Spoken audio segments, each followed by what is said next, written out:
Hey guys, Lancer here. Hope everyone's doing well. Thanks again for joining me while I review some more reserve list cards. Please like the video if you think it's good. Let's get to it.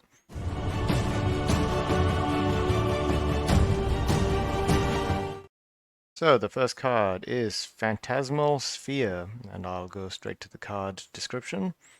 It is a 1 colorless, 1 blue, 0/1, which has flying. It is an illusion. I don't think that makes it too special, but let's have a look. At the beginning of your upkeep, put a +1/+1 counter on Phantasmal Sphere, then sacrifice Phantasmal Sphere, unless you pay 1 for each +1/+1 counter on it. When Phantasmal Sphere leaves the battlefield, target opponent puts a blue orb creature token with flying onto the battlefield. That creature's power and toughness are each equal to the number of +1/+1 counters on Phantasmal Sphere. Actually, this is something to be fearful of, because you put a +1/+1 counter on it. It's not cumulative upkeep, so all you had to do is keep adding 1 mana each time.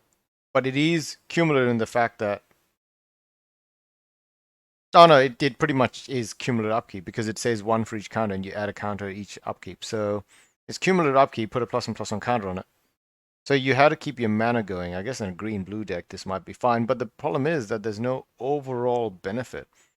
When you can no longer pay for this,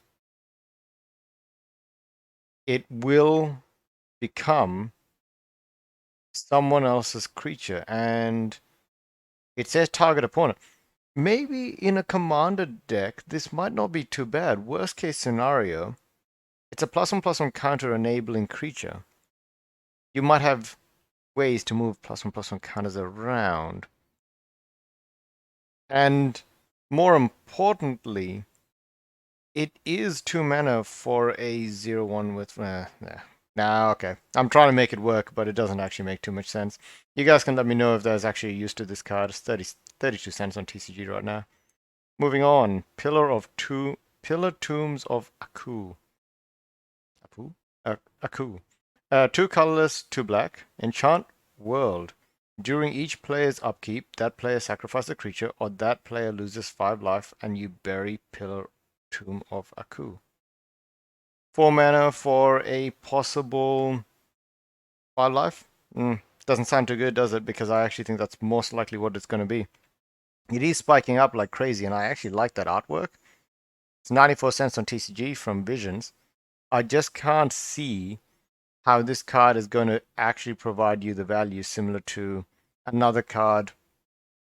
Well, I'm actually thinking of what card. The only one that I can think of is that Phyrexian creature. I forgot the name. I'm terrible at this one. But the 5 mana 2, 5/7. Whenever each opponent's upkeep, they sacrifice a creature, and on your upkeep you get to bring back a creature. Now that's a powerful card. This one, on the other hand, feels like it's limited because one person's just going to pay 5 life, most likely the next guy that's going to play it. Because in Commander, 5 life is just not as much value. Might be better in Singleton format. I mean, not Singleton, standard. When it was out in standard format, but it's obviously terrible at this point. Next, Razor Pendulum. Mirage. 4 colorless artifact. Terrifying art.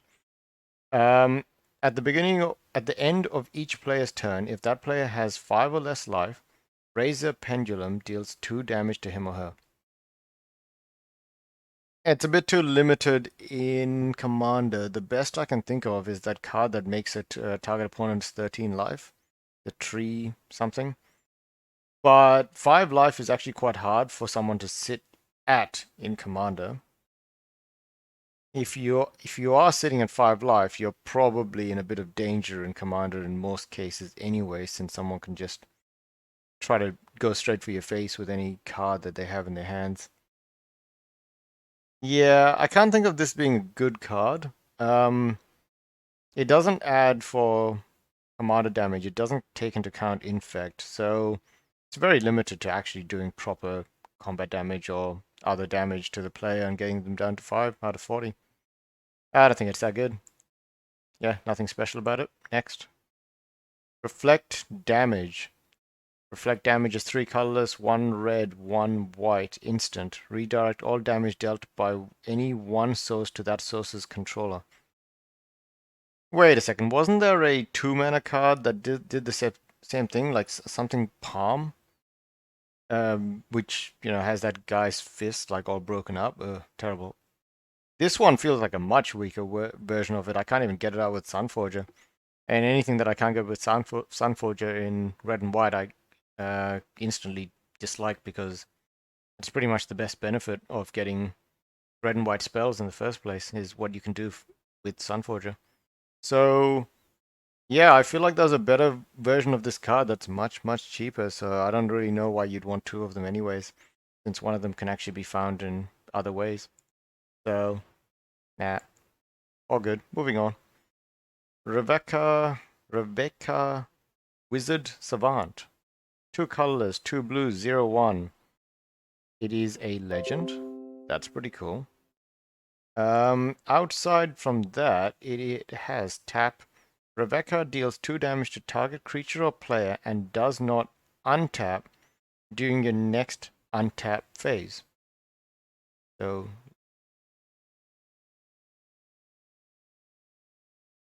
wait, okay, so Rebecca does not untap during your next untap phase. I assume he or she, I can't tell by the name or the picture. Maybe it's a he. Dwarf wizard. So I don't know. That doesn't help. Deals 2 damage to target creature or player and doesn't untap during your next untap step. So untaps the step after. For 2 damage, 4 mana, terrible card. 30 cents on TCG. I can't see any good value for this one. And yeah, it is interesting that blue used to be the pinging color. Range times. Next. Ring of Renewal. Fallen Empires. 5 colorless artifact. Pay 5, tap, discard a card at random from your hand and draw 2 cards. Is this... Why do I keep feeling like I've covered these cards before, but anything that says discard a card at random is usually a bit of a pain. Paying 5 mana to draw an extra card and discard draw 2 cards and discard a card from your hand at random is terrible. It's a terrible rate. 10 mana to get 1 card, and you had to discard a card at random from your hand? Nope.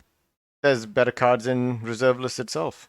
And probably the same, probably not the same price, 26 cents on TCG. I just can't see this being a good card, and I don't know what the value would be for it. Yeah. Now, next. Ritual of Subdual. Ice Age. 4 colorless, 2 green. Enchantment. Cumulative upkeep. 2 mana. Colorless. All mana producing lands produce colorless mana instead of their normal mana. Oh, that's meant to be for the enemy as well. I guess if you're running an Eldrazi deck that was mostly colorless and you had green in there for ramp to get the Eldrazi's out and you threw this in just to be annoying. Yeah, this will be an annoying card. If you played an artifact deck that was focused around green mostly and then you added this to it, yeah, people would probably want you to get that out of your deck pretty fast. $1.42 on TCG. I normally don't play at that kind of level anyways because it pretty much locks people out. It's like land destruction. There are limits to how competitive you can be in Commander if you want to play with your friends. Unless they're Timmies as well. Yeah, so I think this is actually a good card in certain decks, but it just seems like such a pain to play against. Next one. River Delta. It's another one of those lands. Ice Age.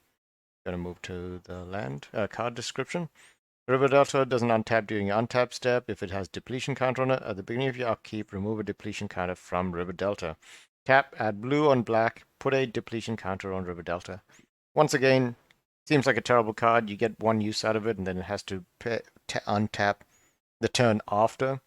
So any land that kind of limits itself after it comes into play, and then doesn't untap every turn seems like a massive waste of potential. So I think I'm being a bit strict on these cards, but I think it's unfortunate that I'm reviewing the worst of the worst because I think they're filtering down to really bad ones now. So finding like the hidden gems is getting harder. But all good. Continuing on.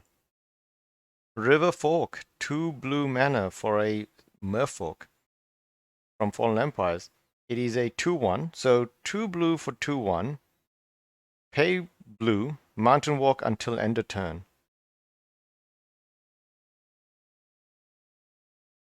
No, no. I just feel like there's better merfolks out there, and I'm pretty sure your merfolk deck is probably going to be crowded anyways, especially with some of the newer previous set releases with extra merfolks added to them. You can get it from TCG for 66 cents, but I just can't feel the value for this kind of cards. And last one for this review. Thanks for sticking with me. Rock Basilisk. 4 colorless, 1 green, 1 red for a 4/5. 6 mana for a 4/5. Whenever Rock Basilisk blocks or is blocked by a non-war creature, destroy that creature at the end of combat. Yeah, give this guy indestructible, get him out of combat whenever he's being blocked or not blocked. Actually, when you remove a creature from combat and because they become blocked, wouldn't that still stick to that creature? I'm not too sure about that one either.